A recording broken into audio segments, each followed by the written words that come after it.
బైకాల కుడక అనే కష్టం ఎవరికైనా ఐడియా ఉందా? సో మన ఆంధ్ర కానీ తెలంగాణలో కానీ విని ఉండరు. ఇది ఒక కర్ణాటక కష్టం. దానికి ఈ వీడియోకి ఏం సంబంధం అని అనుకుంటున్నారా? Hello everyone, welcome back to house of Sab Kuch. ఇంకా మా హస్బెండ్ రాలేదు, అందుకోసమని మేము ఆటో పట్టుకొని తర్వాత ట్రైన్ ఎక్కి మా ఇంటికి వెళ్ళాము. మా ఇంట్లో కర్ణాటక వాళ్ళు ఎవరున్నారా? కర్ణాటక వాళ్ళు ఎవరున్నారు అని కాదు, మా 4 ఫాదర్స్ అందరూ అక్కడ సైడ్ నుంచే. బట్ మాకు కన్నడ రాదు, అలాంటి కస్టమ్స్ మేమేవి ఫాలో అవ్వము. బట్ మా ఇంటికి వచ్చిన కోడలు వాళ్ళు మాత్రం ఫాలో అవుతారనమాట. వాళ్ళు తాండూరు నుంచి వచ్చారు. సో తను ప్రెగ్నెంట్ ఉందనమాట. That's a good news for our family.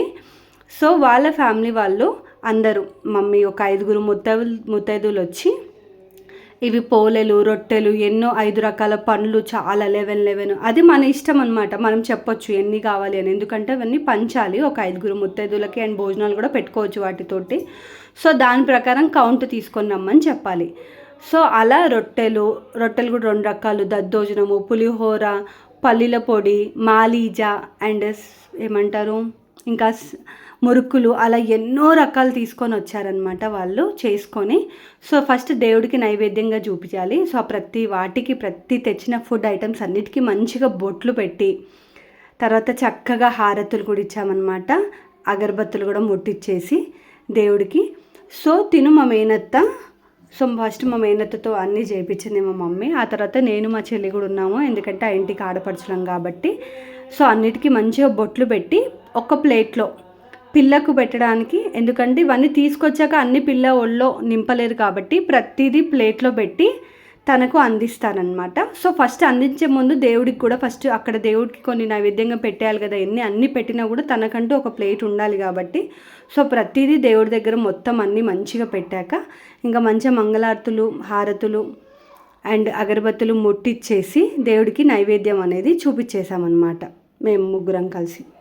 ఆ తర్వాత మా తమ్ముడిని, మా మరదల్ని కూర్చోపెట్టారు. మా తమ్ముడేమో నన్ను బతిమలాడుతున్నాడు, వీడియో మాత్రం పెట్టకక్క ప్లీజ్ అక్క, నేను నా పెళ్లి వీడియో కూడా పెట్టనివ్వలేదు నిన్ను అని. బట్ నేను ఇది కంపల్సరీ పెడదామని ఫిక్స్ అయ్యా.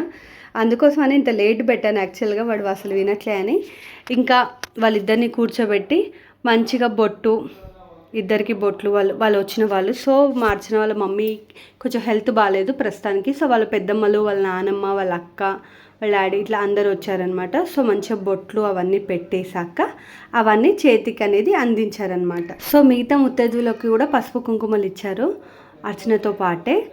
సో ఆలోపు అసలు ఎవరెవరు వచ్చారు ఏంటి అనేది వీడియో తీస్తున్నాను. మా చెల్లెలు హాయ్ చెప్పరా వీడియోలో కనిపిస్తావు అని చెప్తుంది. సో వాళ్ళందరూ చాలా చక్కగా అనిపించింది. ఫస్ట్ టైం మాకు ఈ కష్టం అనేది, ఎందుకంటే మేమైతే ఎప్పుడు చూడలేదు.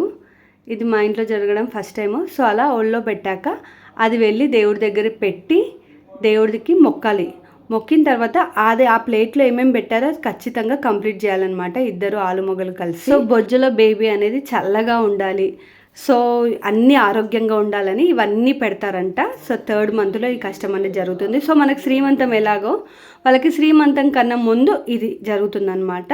సో ఇంకా తను స్టార్ట్ చేయగానే అందరం కలిసి మంచిగా చక్కగా భోజనాలు చేసుకున్నాము. ఇవి ఐటమ్స్ ముద్దపప్పు, గట్టిపప్పు అనమాట. ఇది కర్ణాటక ఫేమస్. రొట్టెలు విత్ గట్టిపప్పు చాలా బాగుంటుంది. పల్లీల పొడి అయితే ఎంత కమ్మగా ఉండో, ఇది నువ్వుల పోలే ఇందాక చూపించాను కదా, అది కూడా చాలా ఎమ్మీగా ఉండే. ఇంకా ప్రతి ఒక్కరు అలా భోజనాలు చేసేసాక ఇంకా కొంతసేపు కూర్చొని ముచ్చట్లు పెట్టాక ఇంకా వాళ్ళ అమ్మగారు వాళ్ళు వెళ్ళిపోతా అంటే ఇంకా బాయ్ చెప్పడానికి బయటకు వచ్చాము. ఇవి అండి, ఇది మీకు ఈ కష్టం ఎప్పుడైనా వింటే కామెంట్ చేయండి. Hope you like the video. Thank you, keep watching.